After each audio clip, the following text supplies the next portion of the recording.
Hey, what's up everybody? We are back again, and today I want to take a little bit of a break from my usual type of content to discuss a recent situation that took place between two hip-hop influencers going by the name of DJ Akademiks and Brandon Buckingham. Now, if you're at all familiar with this situation, you know I'm pretty late to the party on this one, but I promise you that I do feel like I have something new to add to the discussion, and this video is not just going to be a retread of everything that's already been said. But before we get into the new stuff, I do want to quickly recap everything that's going on to catch people up to speed in case you haven't been following this entire time. So I'm going to start off with DJ Akademiks, and honestly, if you've been watching my videos for any period of time, I'd be pretty surprised if you didn't know who this guy was. On top of that, if you're tapped into hip hop in any capacity, you're probably aware of this guy's existence in one way or another. Because this guy is very controversial online, with him getting his start by creating a YouTube channel called The War in Chirac,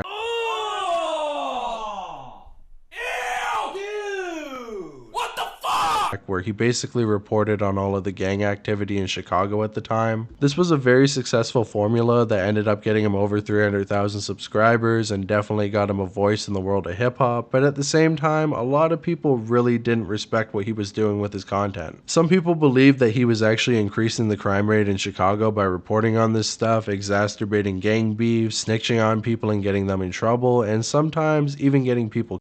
Now, I'm not really sure about all that. I'm not from Chicago, so I can't really say, but it seems like DJ Akademiks didn't want to continue to make this type of content forever because eventually he would shift into more mainstream hip hop. This would lead him to joining a podcast known as Everyday Struggle, where him and Joe Budden would go back and forth on several different topics. Now, Joe Budden, if you don't know him, he's basically a washed up rapper that eventually became a podcaster. Even fucking oodles and noodles. You don't really need to know the history of all that. Basically, this guy was an old head who really didn't like the new generation of hip hop. Meanwhile, DJ Akademiks would champion and fight for the new generation of hip hop with people like Lil Yachty, XXXTentacion, basically all of those SoundCloud guys. And for a time, this really helped to save his reputation and paint him in a lot more of a positive light, with many of the new generation respecting him and somewhat even looking up to him. But as time went on, he would once again begin to report on hip hop, and this is when things started to go south because he would get into several beefs with many different rappers, with him actually starting quite a few of them. If you've watched any of my recent videos, DJ Akademiks has popped up several times for starting beefs with people like Young Bands, D Savage, Thousand Band Fani, basically doing it just because they said something against him that he didn't like. It started off kind of petty at first, but once DJ Akademiks really started to get quite a bit of money, he decided he didn't really need anybody or anything, and this is when he really started to crash out in a big way. On top of that, you throw in the fact that he's one of the biggest Drake fans on the planet, as well as being best friends with Tekashi 6ix9ine, and you have a recipe for somebody who's going to have a lot of enemies. Now, you may think me discussing his entire career is kind of irrelevant to the situation at hand, but I do kind of want to set up the fact that a lot of people don't like Akademiks for many different reasons. He's caused damage to so many different people's careers at this point that people have been waiting for him to slip up and fall himself, and that eventually did happen in 2025, because DJ Akademiks actually ended up talking to a 15-year-old boy in a very inappropriate way. Now, to give you a little bit of context, this kid is apparently a moderator on Black Boy Max's stream, and somehow Akademiks and one of his buddies ended up talking to this kid on a Discord phone call, and Akademiks started saying some pretty out-of-pocket stuff, like asking the kid if he had a girlfriend, asking the kid if he had ever hooked up with said girlfriend, asking the kid if he wanted to have sent to his house, basically a lot of really inappropriate stuff to say to a kid that's that young. And to make matters even worse, the kid kept asking DJ Akademiks to chill over and over again, meaning that this 15-year-old boy has a lot more sense than this 30-plus-year-old man. Now, I am going to show a clip of this for context, but I'm sorry if it looks a little bit weird. I'm going to try to keep the kid's face completely concealed because after all, this is already embarrassing enough for him, and he doesn't really need to be drug out farther by appearing in my video. Oh, if Max got a sister and she threw you the box, would you smash her? He already has a sister. Alright, if she threw you the box, would you smash? No, because I'm 15. What that mean? Yeah, what does that mean? She's above 18. What that mean? Okay, what does that mean? It will be grooming. It'll be what? Grooming. That has nothing to do with you. Slow down, yo. I am 15. I hope you know that, bro. You trying to Oh, get... you scared of women, bro. I'm not scared of women. Yo, bro, you trying to put me on a case. You trying to put them on a case.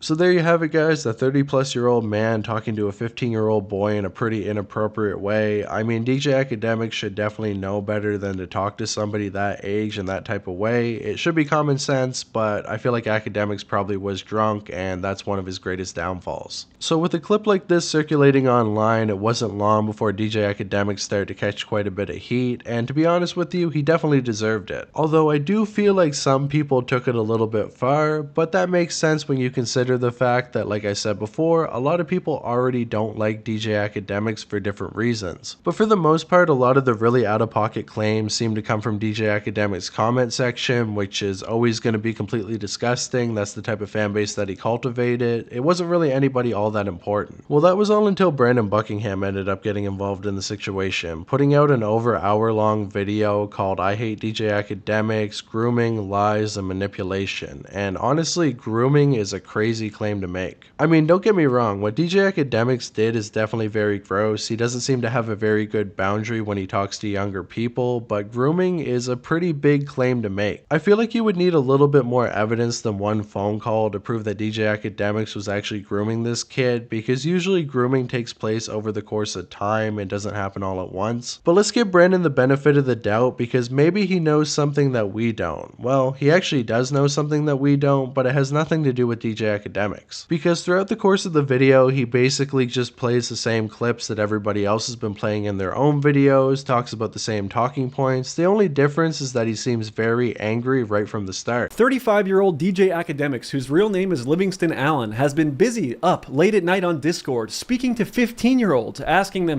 provocative questions. Now, beyond this perverse grooming disaster that little Livingston has brought upon himself, which does make sense. I mean, the video is called "Why I Hate DJ Akademiks," so I guess the main topic of the video is going to be about why Brandon personally doesn't like him. But I feel like it's important to put your feelings to the side when discussing a topic like this, because after all, it's pretty serious to call somebody a groomer. It's a really big claim, and if you're going to come in already angry, you're probably going to be bad faith. But at the same time, I do respect Brandon for actually claiming that he doesn't like Akademiks in the video and the reason behind it, because Anthony Fantano ended up doing a pretty similar video where he doesn't talk about why he doesn't personally like Akademiks and tried to play it completely straight. But at the same time, I feel like if you already dislike somebody going into allegations, you're not going to look at it with a critical eye, and you're simply going to try to attack them as hard as you can. And when it comes to something like that, I really don't think that it should be used as another weapon to attack somebody you dislike. Now, beyond this perverse grooming disaster that little Livingston has brought upon himself, I have a personal beef with the guy.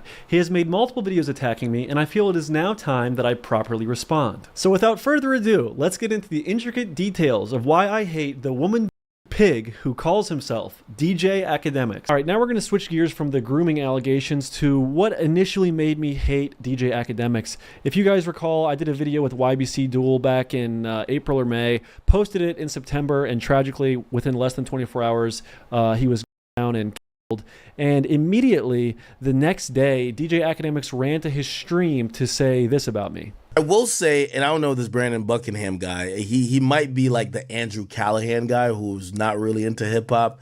He's just kind of, oh, I'm just going to be the white boy voyeuristic type of look. So he's not like Traplo Ross. Traplo Ross, you could tell, like he's at least caring about the culture somewhat. Naturally, I was a bit pissed off that the same day YBC Duel, this bozo goes on a stream insulting me with no knowledge of who I am, so I said this about him. So he doesn't even know me. He looks at me for 1 second and says that I'm not for the culture, I'm not a fan of rap music, and says I'm voyeuristic. What has DJ Akademiks ever done? He's always sitting behind his computer screen. He's really a fat bitch. He's a fat, drunk bitch. I also found this video especially weird and kind of out of nowhere for Brandon, because I've never seen him discuss a topic like this on his channel before, and in most cases he seems to actively avoid discussing anything to do with grooming or which can only be made more clear by the fact that he never spoke on Zilla Kami or any of the allegations that he caught. Now, for a little bit of context on that, Brandon Buckingham basically got his start on YouTube by making these kind of vlog type videos. Basically going this place with this famous person to do this thing. I mean, it's not really my type of content, but it is very popular online, and before long, Brandon was able to gain 100,000 subscribers. And one of the main rappers that he would have on his channel was Zilla Kami, with the two of them doing multiple things like playing paintball, going to haunted houses, and even going to Thailand together. And while they were in Thailand, they definitely got up to some pretty illicit activity with them doing drugs and even fucking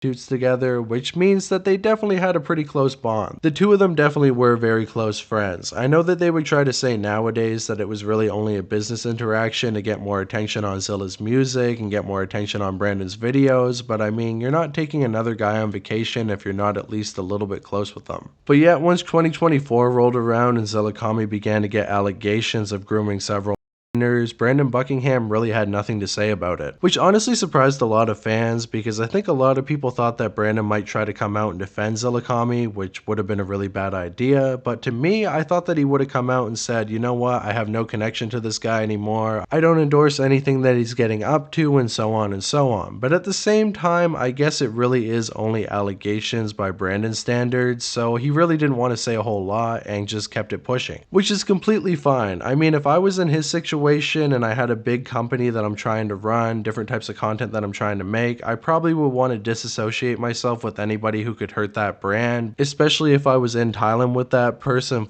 people right alongside them. But at the same time, Zilla Kami really isn't all that big in the grand scheme of the internet, so Brandon probably thought it was better to completely ignore the situation and wait for it to fade away. However, now that this new DJ Akademiks video is out, it comes off as very hypocritical for him to completely ignore all the allegations that came out against Zilla Kami, but immediately jump down Akademiks' throat as soon as he caught one allegation. I mean, if you really look into Zilla Kami's allegations, they're a lot more vile than anything going on with DJ Akademiks, but I know the argument for that would be, well, Akademiks ended up getting caught on camera saying this stuff, so maybe it's a little bit more serious. However, I think we all know that's not the reason. The real reason is that Brandon only wants to cover allegations when it's beneficial to him. When it's somebody that he doesn't like and he wants to get back at, he'll talk about their allegations all day, but when it's his own friend, he's not going to speak on it. However, I know people are going to say that Brandon hasn't been close to Zilla in over 2 years at this point, and that's probably the reason that he didn't speak on the allegations, but once you find out the reason that Brandon cut off Zilla in the first place, things become a whole lot more weird. Because the reason that Brandon wouldn't cut off Zilla is because he actually ended up catching his own allegations and Zilla didn't try to defend him. Basically what happened here is that after Brandon got back from Thailand, he ended up hopping on the PKA podcast to discuss his time there, and he ended up making one inappropriate joke about hooking up with a prostitute. He basically said that he f***ed her, and then after he was done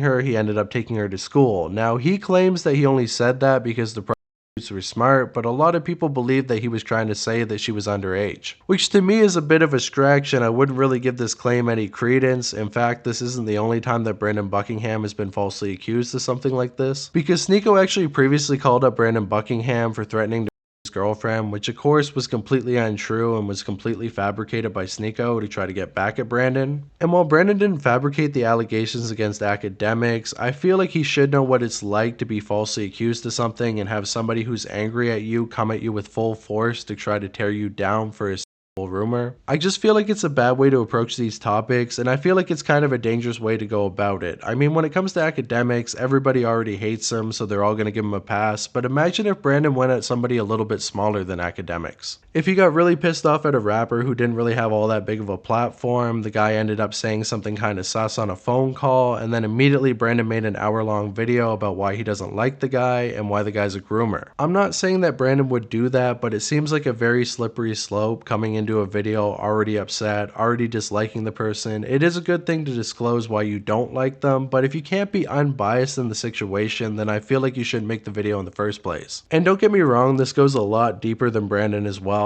I'm really only using him as an example because of everything going on with Zilla Kami being kind of hypocritical, but there's many other YouTubers doing the exact same thing. It's very unfortunate that people only start to care about victims and allegations when it comes to somebody that they dislike, with their audience immediately believing it because they also are predisposed to dislike the person. But if it's somebody that you do like, you're going to defend them to the end of your days because after all, you're already predisposed to like that person, so you're not going to believe the allegations. And nowadays online, it really feels like people are lacking critical thinking skills, so they're not really able to discern if somebody is guilty of what they're being accused of or not. They simply come in with their mind already made up, and because of that, YouTubers with big platforms like Brandon have to be a lot more careful to really parse their words and be careful with it. Because if we're going to start to blur the line and start to take the meaning out of the word and groomer, it's only going to make things worse, and the next time that Brandon's accused of something stupid, people might believe it as well because they already don't like him. And I know it's very hard to be unbiased when you dislike somebody, but I myself have done it. I mean, Jumix is somebody that I really don't like. He doxed my phone number. He ended up calling me one time and telling me that he was going to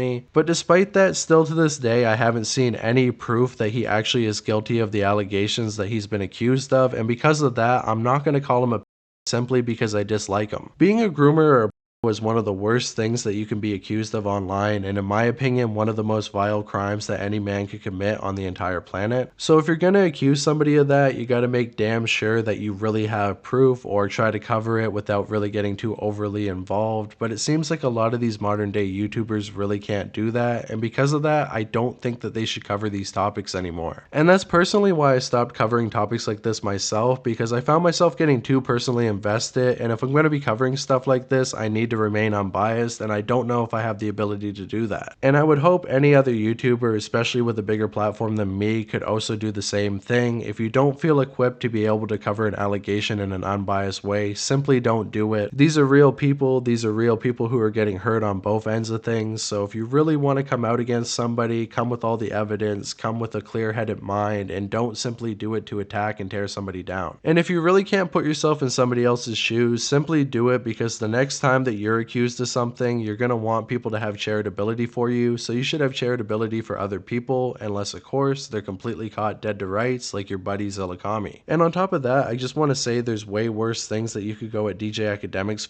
for example, him being very to this woman in the mall, as well as him actually having a allegation, which Brandon did cover in his video, but he never previously spoke on these two things before. He only added them on to highlight how bad DJ Akademiks is, but I feel like if you want to cover this stuff, you should have covered it when it came out. But with all that said, that's my full opinion on the situation. Definitely let me know yours in the comments below. I'm really not trying to come at Brandon or anybody specific. I'm more so just trying to make a point about the grander discourse when it comes to allegations online. So hopefully that came across. Hopefully you guys liked the video. Oh yeah, and before I sign off, I just want to make it clear that this won't become the main form of content that I do on this channel moving forward. I'll be right back to the documentaries after this. In fact, there'll probably be one out in a couple of days. So don't think that I'm backsliding completely into drama content. You're never going to get another one of those again. I'm going to keep doing those videos no matter what. And if there is a topic that I feel like I want to speak on, I'll do a video like this. Okay? Can we all agree on that? We're all cool with that? All right, awesome. See you in the next one. Thanks for watching. Bye.